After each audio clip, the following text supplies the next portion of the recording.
Thanksgiving proclamations are on our mind these days as we celebrate this wonderful holiday of Thanksgiving that has become enshrined in our national culture and history. On these days, we tend to think of pilgrims or of presidents of our past, like George Washington and Abraham Lincoln, all of whom made an indelible impression upon American culture and history by crystallizing this idea for the holiday of Thanksgiving. The proclamation of Hodah, of thanks, of gratitude, is something deeply entrenched in Jewish tradition and philosophy. In our Parsha, the Torah records how Leah, the wife of Yaakov, made a thanksgiving proclamation of her own. After the birth of her fourth child, Leah says, Hapam odeh es Hashem. This time I will thank God. This time I will offer gratitude to God. Al kain kira'ah shemo Yehudah. Therefore she calls the name of her fourth son Yehudah, Yehudah from the word Hoda'ah, thanks or gratitude. This was a major moment in Leah's life, and according to Chazal, a major turning point in human history. The Gemara goes so far as to say that this was the first proclamation of gratitude that happened in world history. The Gemara tells us, Lo haya adam shehoda la'kadosh baruch hu ad shebat Leah v'hodaso. There was not a person in the world who offered gratitude to Hashem until Leah came into the world and introduced this concept of gratitude to the world. Gemara and Brachos. There's certainly beauty in Leah's declaration and certainly beauty in the name Yehudah, which we as Jews, as Yehudim, carry with us each and every day as a reminder of the history of our gratitude. However, one must wonder why it took Leah so long to utter this declaration and to utilize this name. Why does she say, Hapam odeas Hashem? This time I will give thanks, as if to say, this is the occasion worthy of thanks, but the other occasions were not.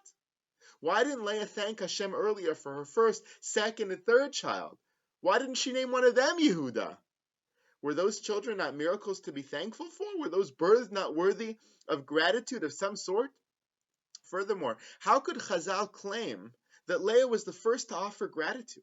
Weren't there righteous, noble people who came before her who must have intuited this important trait? It's hard to imagine that Avram and Yitzchak or Sarah and Rivka, Yaakov never thanked Hashem. She was the first to bring gratitude into the world. It seems kind of impossible. Rav Shmuel Devere in his Sefer B'Shvilei HaParsha explains that Leah's Thanksgiving proclamation was unique in the world and only came after the fourth child, since it was not just an expression of gratitude in general, but an expression of a feeling she had inside her of total and utter altruistic gratitude, unadulterated by any ulterior motives or self-serving interests. There was something different about the birth of this fourth child that generated a different kind of gratitude, previously not felt by her, perhaps not even felt by anyone in the world. Allow me to explain why. Leah predicted through prophetic means that each of the wives of Yaakov would have their equal share of 3 children that would amount in total to 12 tribes. Once she had her fourth, she realized that she had received more than her allotted share. As the Medrash says, Kach lefi shayu imaho sevura shzo ma'amedes shlosha, v'zo ma'amedes shlosha, v'zo shlosha, v'zo shlosha. They each were meant to have 3 children. And therefore, since she knew that, Kevan Shiyalda ben Revi'i, once she had her fourth child, Amra Hapamo de'ez Hashem, she decided now she's going to thank God. Or as Rashi paraphrases this medrash, giving a little bit more insight, he says, Hapamo de, why? Shanatalti yoter michelki, because I received more than my portion. I was supposed to have 3 children, I had 4 children, me'ata yeshli lahodos, and therefore, now is the time for me to give thanks. The birth of the fourth child was not only meant to teach Leah or to show Leah, Leah didn't only experience the birth of her fourth child as receiving more than her share, but it also signaled to her that her relationship to Yaakov had changed. Because of Leah's inferior status, she continually tried to gain Yaakov's favor through other means, especially by having more children, which she knew Yaakov wanted and which she knew Yaakov counted on for the perpetuation of his family and the fulfillment of the prophetic notion that he would give rise to the 12 tribes of Israel, the nation of Israel. After the birth of the first 3 children, Leah gave them aspirational names, names that represented her hope that through their births she would find favor in Yaakov's eyes in various ways. Leah named her first child Reuven. Why? Ki ra'ah Hashem be'oni. Reuven from the word ra'ah, to see. Ra'ah Hashem be'oni, because God saw my suffering, my impoverishment. Ki ata yehavani ishi, and saw that now maybe my husband will love me. Leah believed that with the birth of this child, Yaakov would finally love her, and their relationship would change. Evidently, this didn't come to fruition for her, since by the time her second son was born, she claimed she was still hated. She names him Shimon. Why? Kis Shama Hashem, because God listened. Shimon from Shama, because God listened.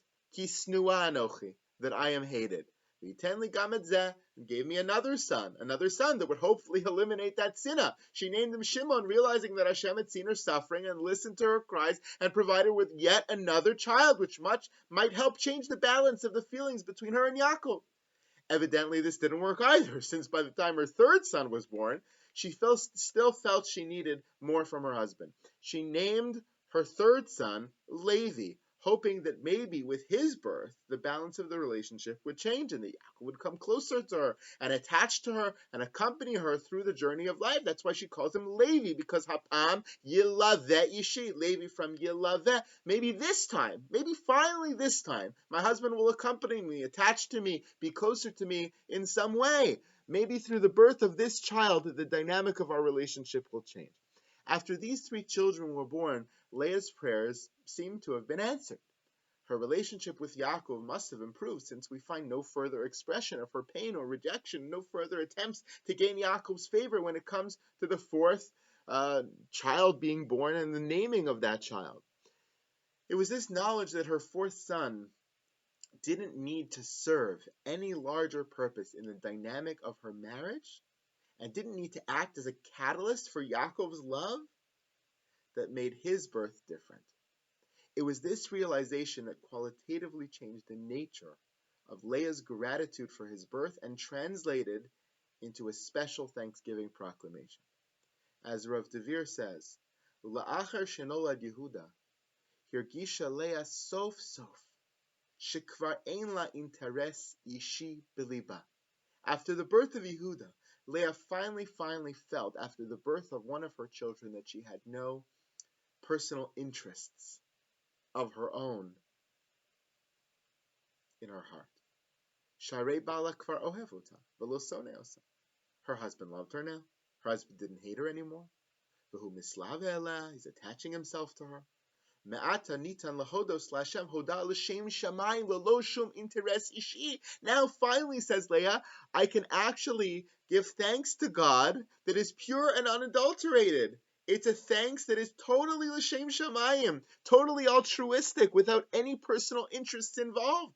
I can thank God in that way, in a new way now that I never could before. Ala chesed hagadol she'asa ima be'etzem haleda. I can thank him for the birth itself, for etzem zeh, that I gave birth to a child, forgetting any larger purpose that this child is going to serve in the dynamics of my life. I can thank God purely for that, without thinking in the back of my, I'm so thankful because I know this child is going to be a cog in my plan. No, I can thank God pure and unadulterated.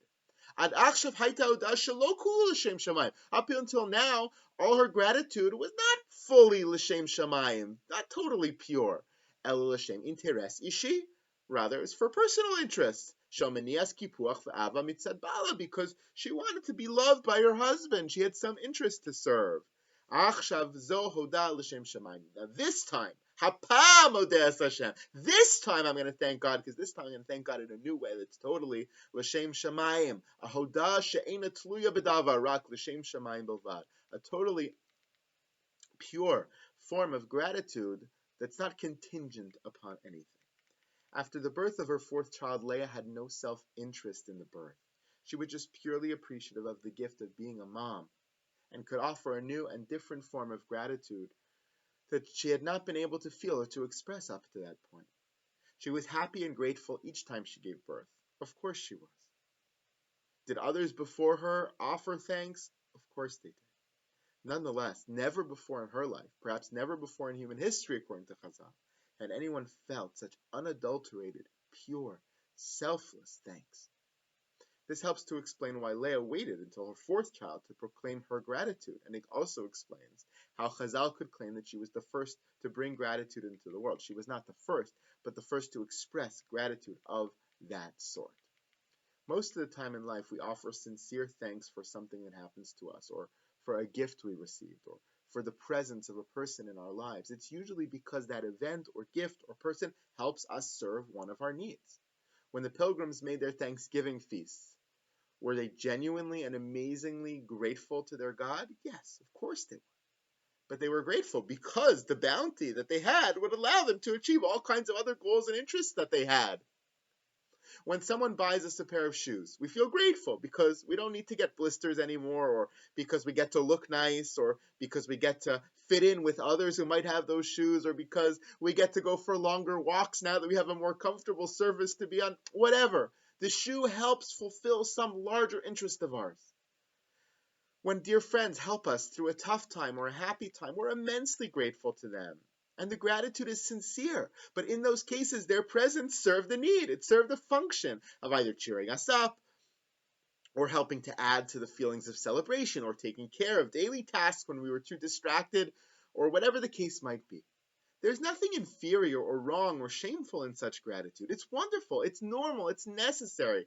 But think about how rare it is that we get the opportunity to just feel deep and immense gratitude for the presence of such a friend when they have done nothing for us and have served none of our needs or our interests. Think about that. Even when we say Modim in our Amidah each day, thanking Hashem for being our God, we thank Him for what He does for us, for how He helps to serve our needs and interests. Thanking Him for the miracles, the favors, the goodnesses, all the things He does for us. We don't stop after saying, Modim anachnu lach, we are grateful to you, God, Shatau Hashem Elokeinu, that you are the Lord our God, period. And simply feel gratitude that Hashem is the presence in our lives, point blank. No, we add that we're thankful He's a presence because of all He does for us. Again, there's nothing wrong with that kind of gratitude, but it's different than the gratitude one might feel unconnected to any interest served. Leah's Thanksgiving proclamation alerts us to the fact that there are times in life, as elusive as they may be, when a person can feel pure, unadulterated gratitude for something or someone that serves no need at all, that serves no function and no interest at all, that is a different kind of gratitude, and one that is worth experiencing if we can. There's something different about this gratitude which Leah alerts us to. A gratitude that we might aspire to, might look to, or might at least open our eyes to being aware of as we go through various experiences of gratitude in our lives. May we be zocha, once in a while, to experience this highest and purest form of gratitude that Leah did after the birth of Yehuda. May we proudly carry our title as Yehudim, feel grateful for the many amazing gifts we already have in our lives, large and small. And may we be zocha to many, many more of those gifts and wonderful people and wonderful times that we will, in Mirza Hashem, experience with gratitude in the days and the weeks and the years ahead. Shabbat Shalom.